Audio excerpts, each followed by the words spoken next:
¿Cómo está usted? Nos acompaña el ministro Julio León Heredia, ministro de Agricultura, Productiva y Tierra. ¿Cómo está? Bien, bien. Agradecido por invitarnos a este programa y sobre todo estar transmitiendo a través de este canal. Ya, róbame su teléfono para acá también, para leer algunos comentarios. No solamente los míos, sino los suyos los voy a leer también. Está bien, dale. Mire, ha sido noticia el día sábado, yo lo voy a leer porque hay que decirlo de manera concreta, por el pasaje perpendicular de los rayos solares de sur a norte, que van a impactar de manera directa a Venezuela, se ha tomado una decisión, la presidenta encargada, Delcy Rodríguez, de un plan de ahorro energético. Ahora le pregunto, ¿es este contacto directo de los rayos solares a Venezuela trae algunas consecuencias al sector agrícola venezolano?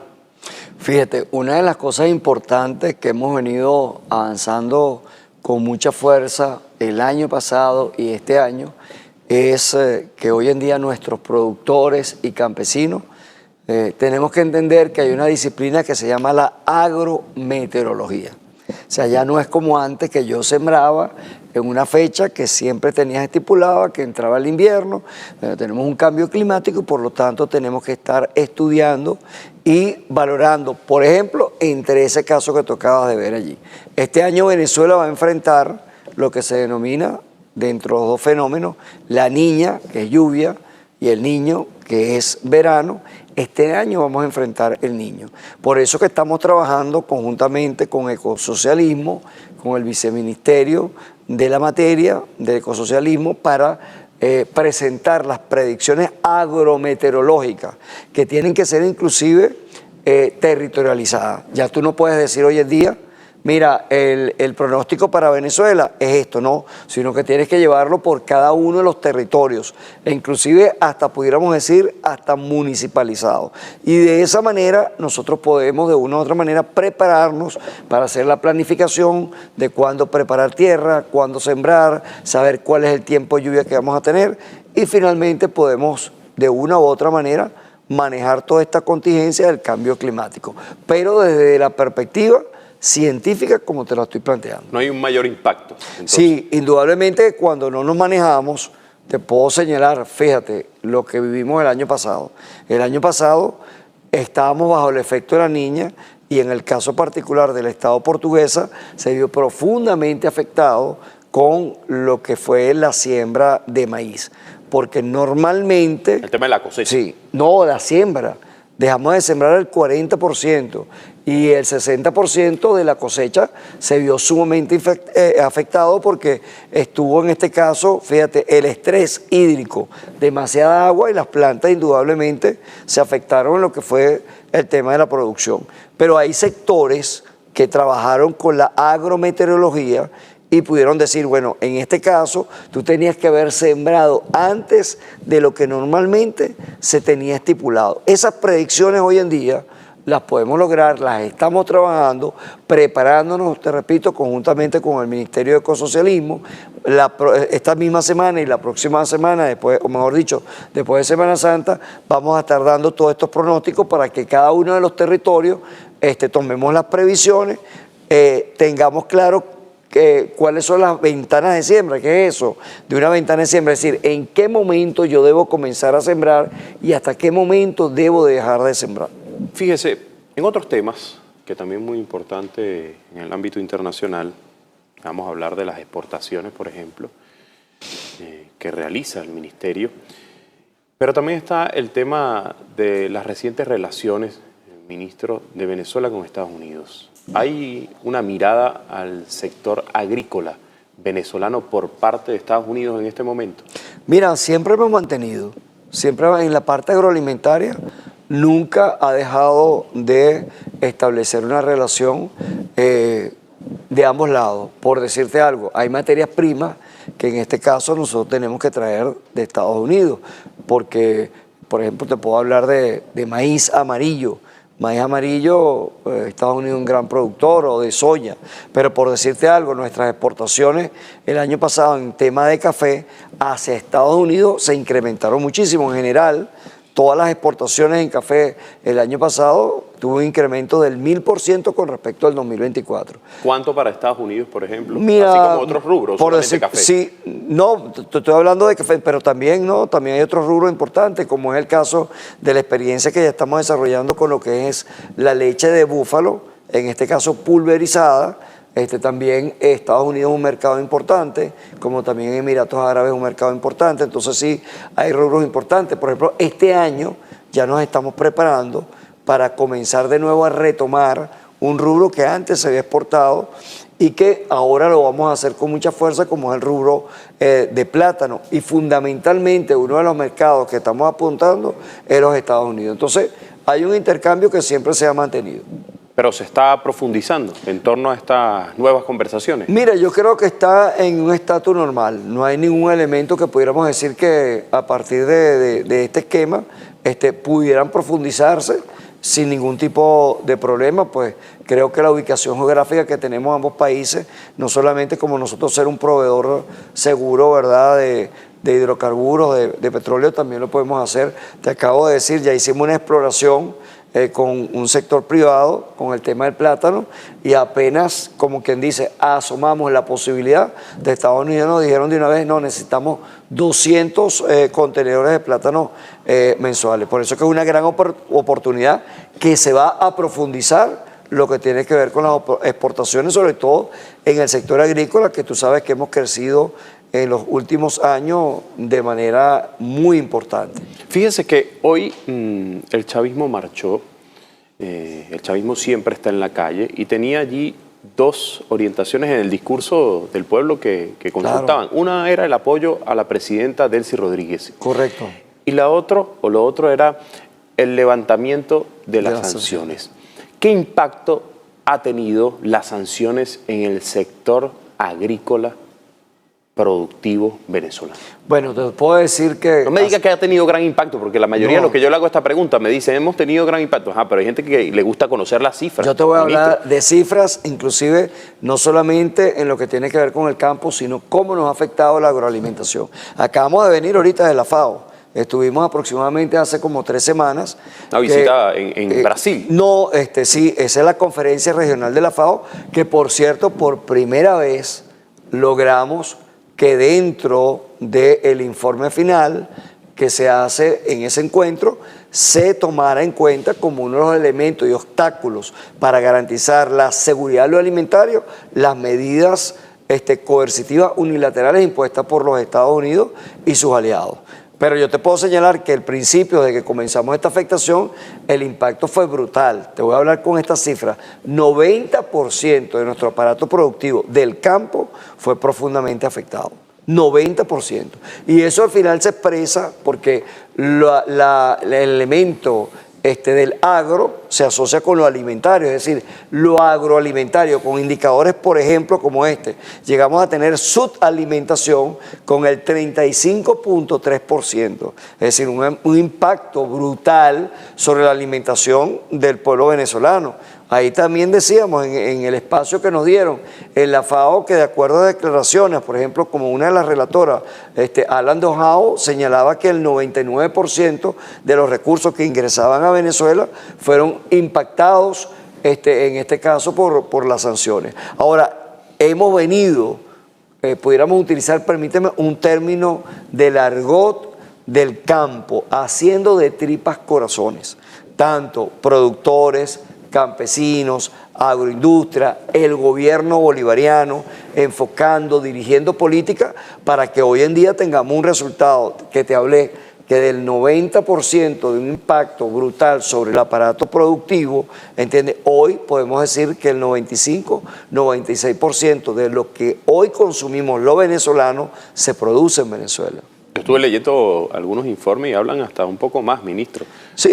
Algunas organizaciones internacionales dicen que casi el 99% sí, de lo que se ha logrado. Lo que pasa es que hay algunas materias primas, fíjate que es importante, nosotros junto a nuestra presidenta Delcy Rodríguez se ha hecho un trabajo para definir rubros priorizados.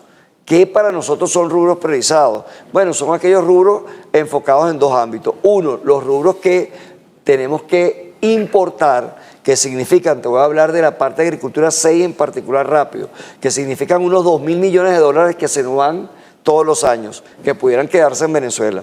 Por ejemplo, todavía tenemos una dependencia de maíz amarillo, que te lo comentaba, que importamos normalmente, o bien sea de Estados Unidos, o importamos de Brasil, o otros países cercanos, un 50% del maíz amarillo, todavía estamos en déficit. Necesitamos unas 200.000 hectáreas, esa es nuestra meta, ir avanzando año tras año. Tenemos déficit también de maíz blanco, en arroz solo nos falta un 20-25%, que esperamos que muy pronto, pero muy pronto tengamos 100% de abastecimiento de arroz.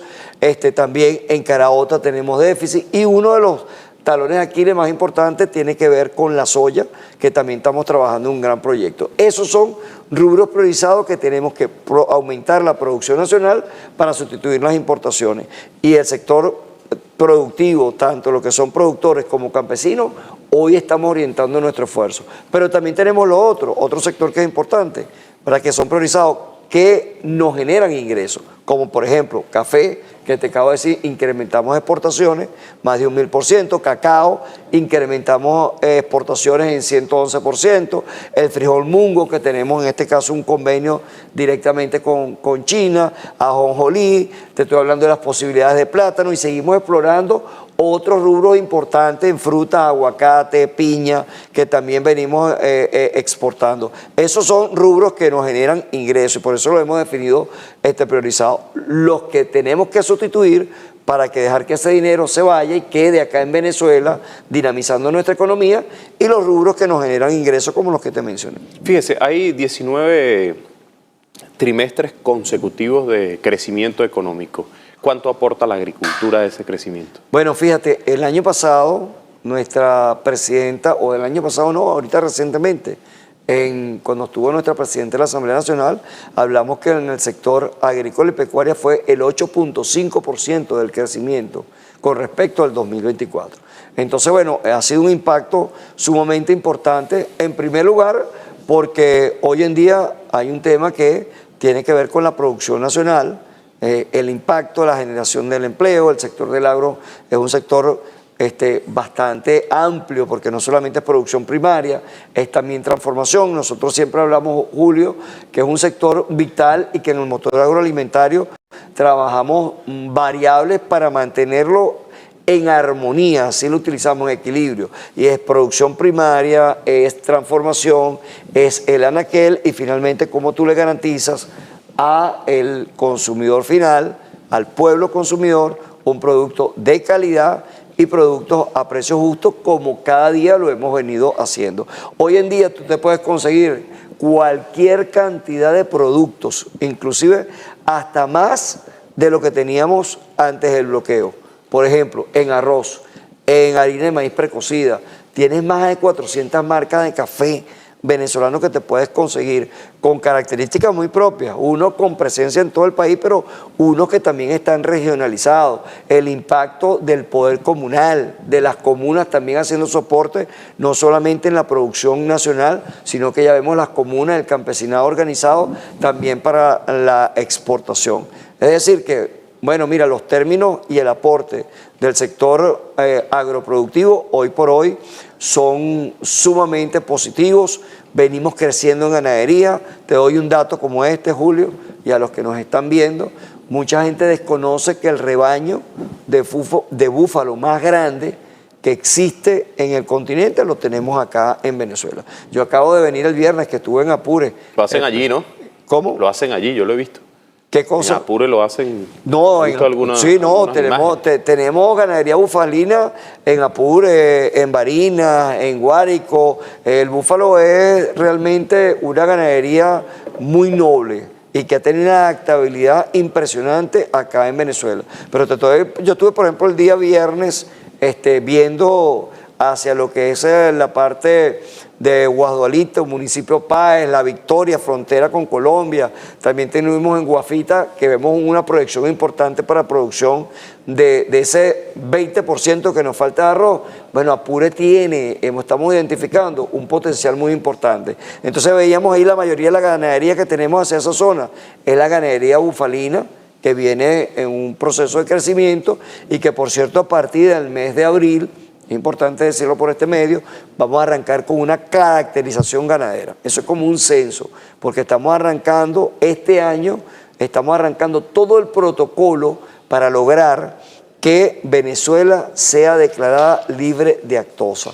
Eso es un protocolo importante porque eso significa que nuestros mercados a las islas del Caribe o cualquier parte del mundo, una vez Venezuela declarada y certificada libre de lactosa, pues tendremos muchas posibilidades. Eso significa, ¿verdad?, un gran avance para la producción tanto nacional como las posibilidades de exportar. Fíjese, hay varias campañas, usted me habla de números. Existe una reducción de la vulnerabilidad nutricional. Correcto. Cuando uno ve esto. Y las campañas apuntan y dicen en la estrategia de las transnacionales, en Venezuela, allí está el pueblo pasando hambre. ¿Qué contesta el ministro de Agricultura Productividad? Bueno, que es totalmente falso. O sea, por ejemplo, lo decíamos ahorita en ese foro tan importante de la FAO.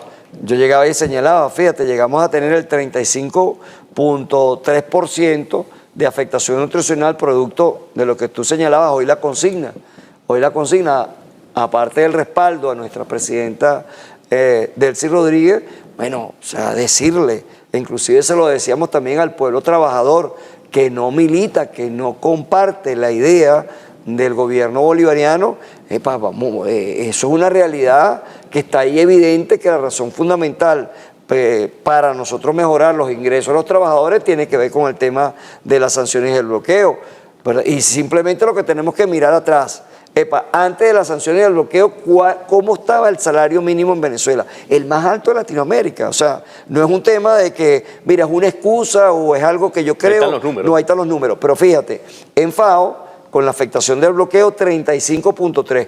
Hoy, con el inmenso esfuerzo que se ha hecho, el plan de recuperación económica impulsado por nuestro presidente Nicolás Maduro en el 2018 y todo lo que tiene que ver con los motores agroalimentarios, que es un tema que nuestra presidenta encargada, Delcy Rodríguez, especialmente la T número 1, lo lleva, pero de manera precisa.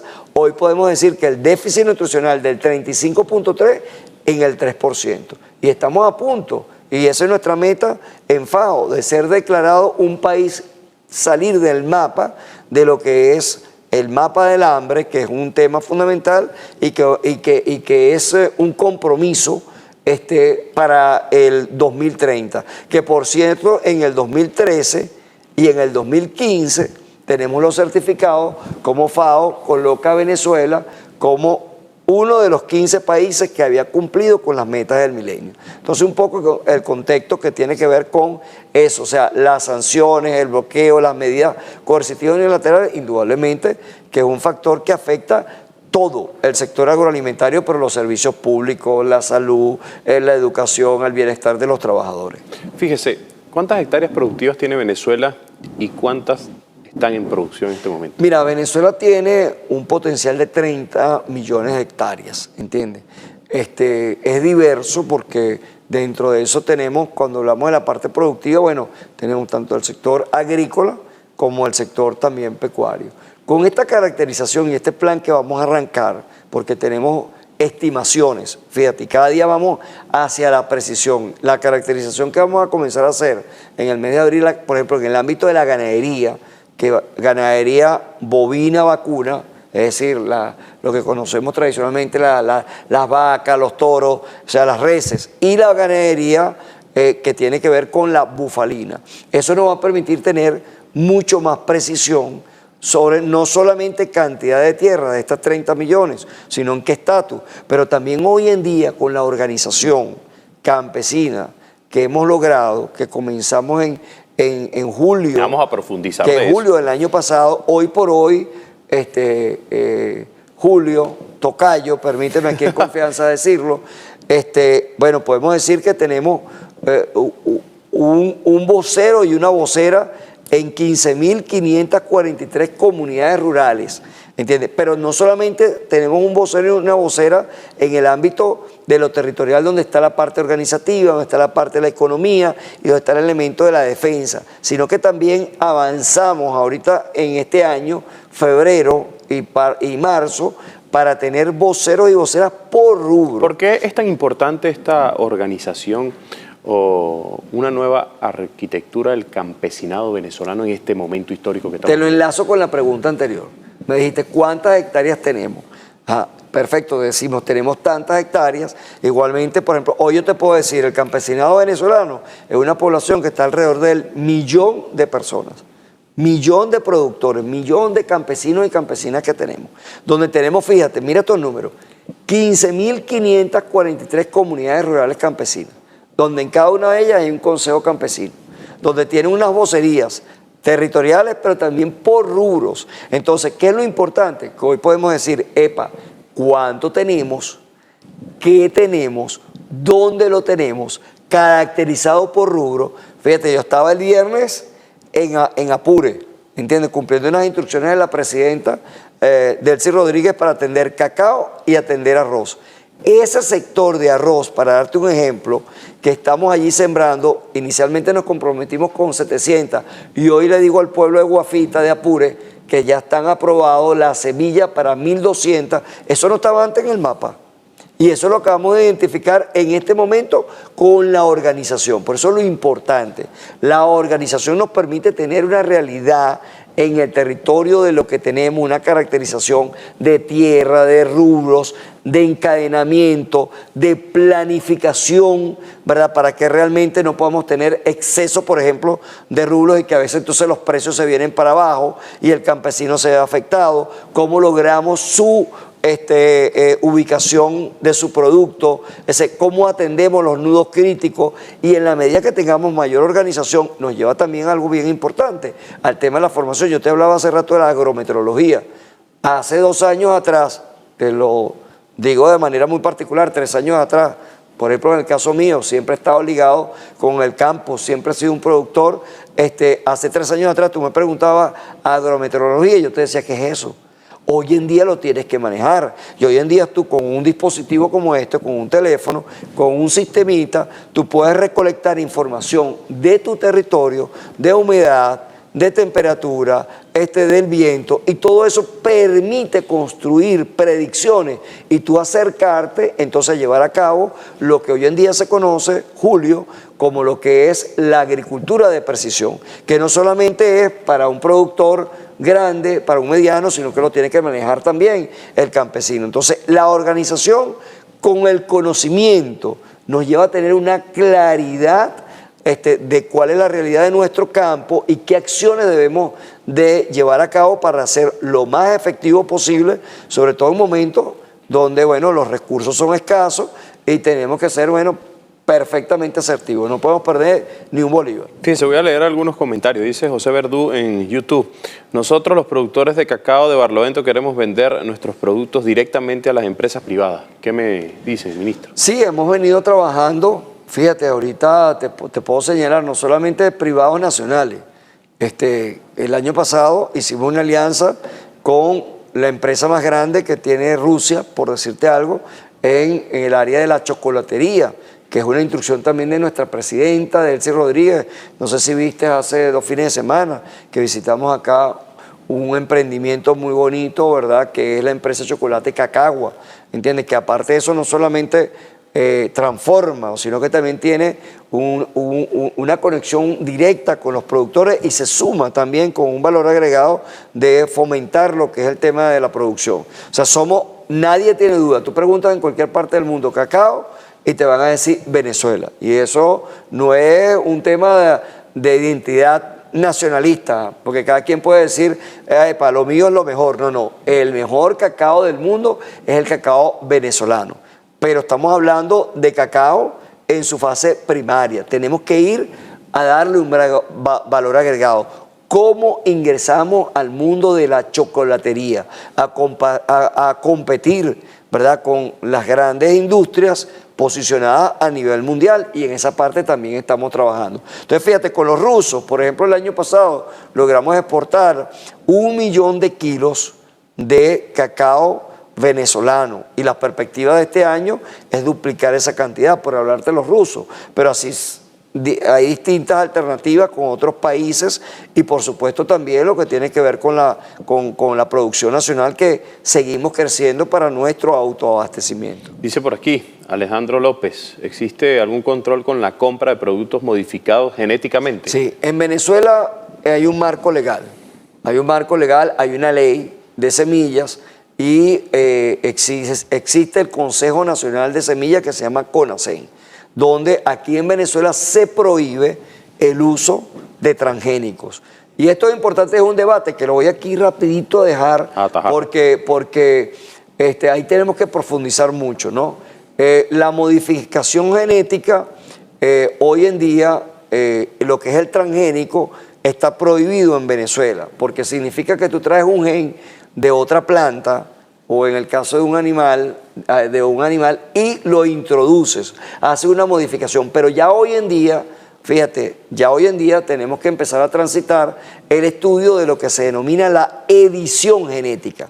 ¿Qué es la edición genética? Que tú logras trabajar con lo que es la parte del genoma, vamos a decir, de la parte genética propia de la planta, y si puedes hacer algunos cambios para que ella pueda ser resistente a una plaga, para que pueda ser resistente a la sequía o resistente a la lluvia. La edición genética es muy distinto al transgénico, pero hoy por hoy, para ser concreto a la pregunta, está prohibido el uso de transgénicos en Venezuela. ¿Qué hace el ministerio para atender al campesinado venezolano en temas centrales como las vías agrícolas, por ejemplo, como el tema del diésel, de la gasolina, que son temas transversales y que son necesarios para la producción? Indudablemente que en el tema de la vialidad agrícola es un tema bastante complejo. Es complejo porque tú, por ejemplo, puedes llegar y reparar una vialidad agrícola este año ahorita que estamos en la etapa, que es la etapa previa a las lluvias, y bueno, te entraron las lluvias y lo que hiciste en una semana se puede acabar. Entonces es un trabajo continuo. Normalmente hacemos en este caso una integración entre todos los niveles de gobierno. El gobierno nacional, las gobernaciones, las alcaldías, el poder popular organizado, las comunas, hoy en día los consejos campesinos, y así hemos venido trabajando con limitaciones que tenemos. O sea, hoy tenemos grandes limitaciones. Por ejemplo, la empresa Pedro Camejo, que era una empresa que tenía una capacidad operativa importantísima, hoy está muy mermada. ¿Producto de qué? Bueno, pareciera que viniéramos de nuevo con lo que ya hemos escuchado, pero es la realidad. Producto de las sanciones, del bloqueo, hay maquinarias que tuvieron que paralizarse porque, bueno, venían de países aliados a los Estados Unidos y los repuestos no volvieron a llegar. Sin embargo, trabajamos de esa manera, no nos paramos, es un esfuerzo colectivo, que ahí están los resultados y bueno, seguimos trabajando y tenemos el plan. Hoy en día estamos recuperando, tenemos un plan de recuperación de maquinaria, seguimos trabajando articulada con el Poder Popular, definiendo prioridades. Por eso lo importante de la organización, porque quizás poder abarcar toda la demanda que tenemos siempre va a ser complejo para cualquier cosa. Pero si tú logras con el pueblo organizado que te defina, mira, este es el punto, bueno, sobre eso atacamos. El tema del combustible lo hemos trabajado muy bien. Sobre esto, sí, lo hemos trabajado muy bien en articulación con el Ministerio de Hidrocarburos. Sobre todo lo trabajamos en función de campaña. Por ejemplo, ahorita estamos en cosecha de arroz en el estado Portuguesa. Próximamente entramos con la cosecha de arroz de lo que es el ciclo norte-verano en Guárico. Entonces, bueno, enfocamos allí. Estamos ahorita en cosecha en zafra de caña de azúcar. Enfocamos allí con los productores, trabajamos de la mano con ellos. El sector, por ejemplo, ganadero, sabe que hemos hecho, ¿verdad?, extraordinario trabajo para determinar cuáles son los puntos, los lugares, distorsiones que no hemos conseguido. En lugares donde, bueno, estaciones de servicio que incumplen cobrar el 0.5, el centavo de dólar ABCB, que te lo quieren cobrar en divisa. Todas esas distorsiones las hemos combatido, las hemos corregido. Siempre hay mucho trabajo por hacer, pero yo siento que el avance es muy importante. Yo te quisiera señalar 3 aspectos que hemos logrado el año pasado junto a los productores, junto a los campesinos, que ha sido fundamental para el estímulo. Este año hay una gran expectativa sobre la superficie de siembra de cereales y de arroz. Tenemos la expectativa de crecer muchísimo más del año 2025. Y el primer elemento ha sido lo que nos ha direccionado nuestra presidenta Delcy Rodríguez, la sustitución de las importaciones, controlar las importaciones. En segundo lugar, el tema del combustible y en tercer lugar, precios acordados. Precios acordados para que realmente, como te lo decía... Está llevando a cabo el tema de los precios acordados. Se lo digo, ministro, porque sabemos que el dólar impacta también en los productos. Cuando sube el dólar, si disminuye, esto no lo modifica, fíjate, lo dejan arriba los precios. Por ejemplo, voy a señalarte ahorita precio acordado para la compra de arroz en este momento. ¿Qué hicimos ante la variabilidad que teníamos? Ahí damos un debate, porque pues, se llama así precios acordados. El gobierno no impone, sino con los distintos actores. Dialoga, conversa. Conversa y con elementos sustentados, ¿verdad? Todo argumentado. Bueno, agroindustria, productores, campesinos, valoramos cómo logramos establecer un precio que tenga estabilidad. Entonces habían dos alternativas: o establecemos que el costo de la producción se defina por kilos, o sea que tú transformes la unidad de dólar o el bolívar, lo lleves a kilos, o finalmente que utilices, ¿verdad?, el dólar, permíteme para utilizar un nombre, el dólar USDT, ¿entiendes? Y que al momento que tú vayas a llevar a cabo el pago, bueno, tú haces la convertibilidad al dólar BCB y se paga sin ningún problema. Entonces, por ejemplo, nosotros definimos este año la tonelada de arroz húmedo, es decir, cosechado, en $400 la tonelada, dólares USDT, pagaderos al momento, transformados en BCB y en bolívar. Entonces, es un referencial que te permite que tú puedas establecer tu planificación en costo de producción y ya definir los precios acordados para que todos los actores del sistema agroalimentario ganen, porque ese es el gran objetivo, sin desequilibrio. Gane el productor primario, gane el campesino, gane los que tienen el sistema de los hilos de acondicionar, gane la industria que transforma, gane el que está en el anaquel y gane ¿quién? El consumidor, con precios justos, con accesibilidad y algo muy importante que te lo repito, que hemos logrado, que tú puedes hoy en día ir a cualquier espacio y tienes yo no sé cuántos tipos de arroz, tienes una cantidad de harina de maíz precocida, tienes accesibilidad y diversidad para que finalmente el producto, en este caso el consumidor, tenga la posibilidad de elegir lo que más le guste. Dice aquí algunos comentarios, dice Cayetano Graterol, ¿cuándo financian a los consejos campesinos? ¿Van a seguir eligiendo los voceros o ya culminaron? No, ya culminamos. Fue algo muy hermoso, yo quiero aprovechar desde aquí, yo quiero llegar a aprovechar desde aquí, enviarle una felicitación en nombre de nuestra presidenta Delcy Rodríguez, de nuestro presidente constitucional, que hizo un gran esfuerzo, Nicolás Maduro, para darle nacimiento. Tú me preguntabas, ¿qué es la UNCES? La Unión Nacional Campesina Ezequiel Zamora. Hemos logrado la integración del movimiento campesino con una estructura orgánica en el territorio, que es el Consejo Campesino, y donde hoy tenemos, mira estas cifras que tenemos acá. Tenemos voceros y voceras principales en lo que es la parte territorial que te abarca, organización, economía y defensa, 46.629 voceros principales, porque son 15.543, 3 voceros en cada uno. Pero luego también elegimos, que son distintos a estos, voceros en cada una de las comunidades, ¿verdad? Por rubro, son 36.467, elegidos de manera secreta, donde el movimiento campesino organizó su comisión promotora, hizo el censo, se llevaron a cabo las elecciones de manera secreta, por voto secreto, y fueron elegidos estos voceros. Y luego pasamos a una segunda etapa, que fueron de segundo grado, donde se eligieron dentro de los que fueron electos voceros principales, se eligieron los voceros municipales, se eligieron los voceros estadales y se eligieron los voceros nacionales. Es decir, una legitimidad extraordinaria. De verdad que desde aquí, felicitaciones a todos los campesinos y campesinas que son un ejemplo.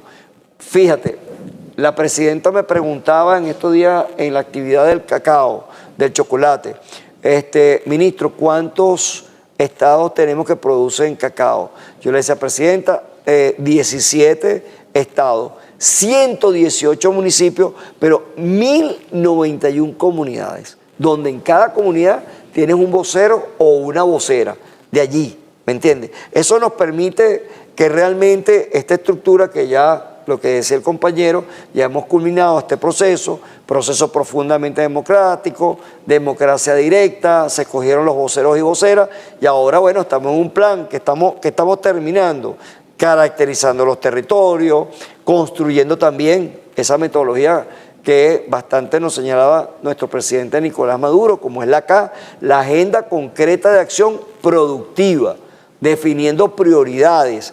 Y en ese trabajo, bueno, estamos en este momento y por supuesto venimos en un plan, ahorita cuando se hizo la consulta popular del 28, allí muchos consejos campesinos metieron sus proyectos y muchos de esos proyectos fueron objeto, ¿verdad?, ya de aprobación.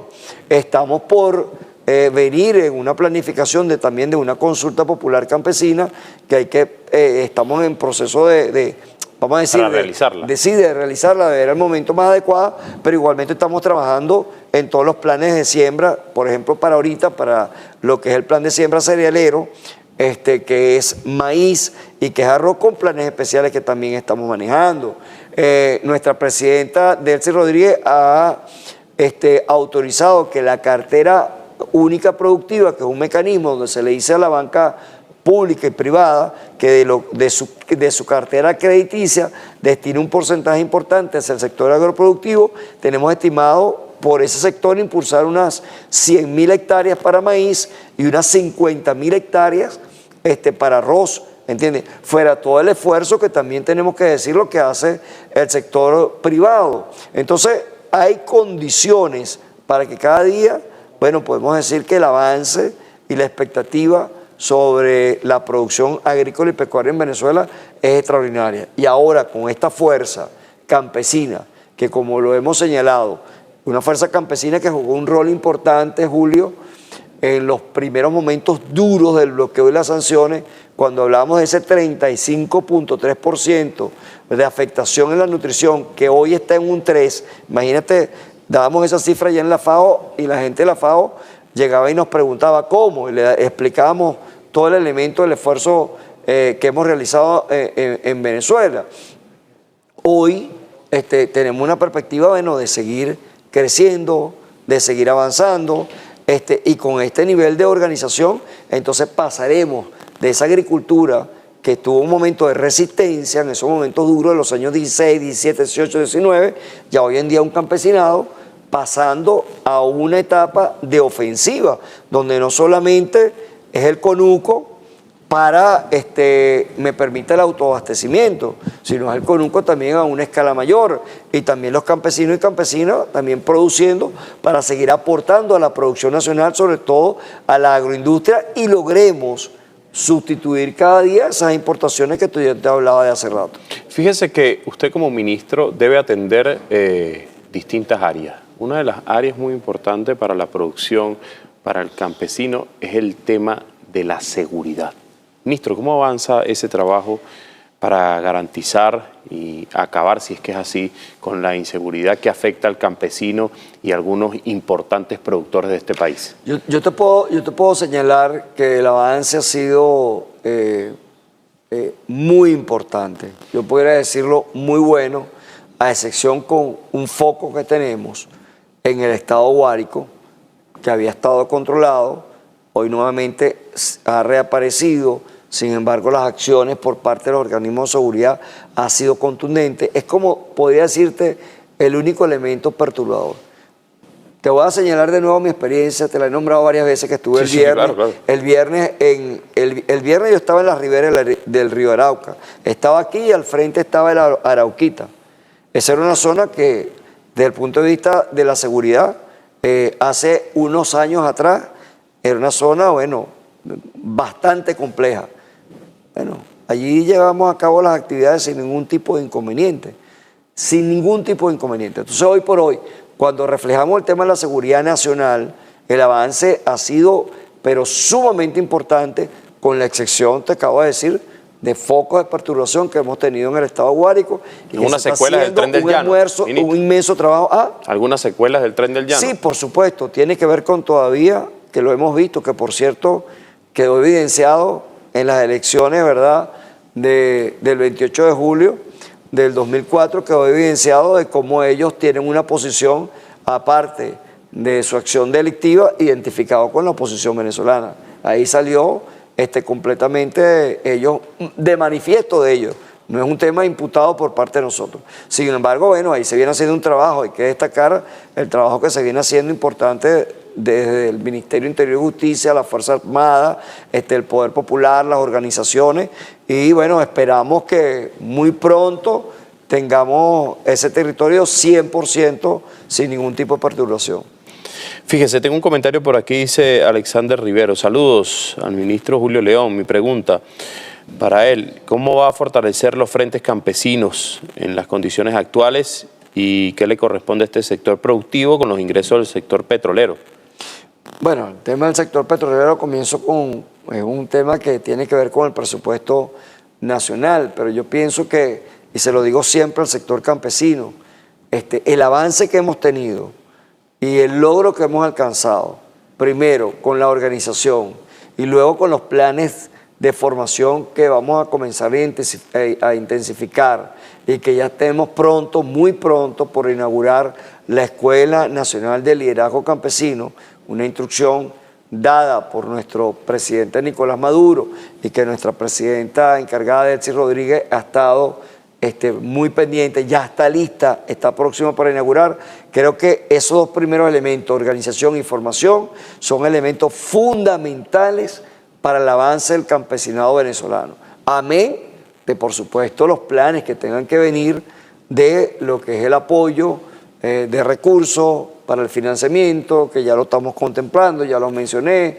Hemos diseñado un esquema como es la Alianza Científica Campesina, tenemos un esquema este año importante de unas 50.000 hectáreas destinadas, ¿verdad?, para el sector campesino, lo que es el rubro de maíz y de arroz, y bueno, y otros rubros que vamos a ir manejando, y las alternativas que también tenemos, donde el campesinado participa en la consulta pública, y bueno, y hay una propuesta desde el 18 de julio que se hizo en el Poliedro, que es hacer una consulta popular campesina, la cual estamos trabajando también en este momento. Dice Saabe Rafa, últimamente se observa la harina blanca en mayor cantidad. ¿Qué pasa con la harina amarilla?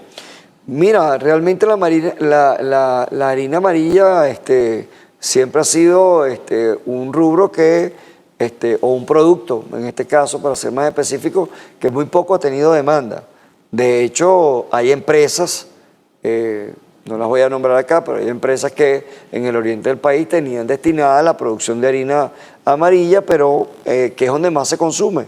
La harina amarilla, más que todo, hay una cultura más hacia el oriente del país.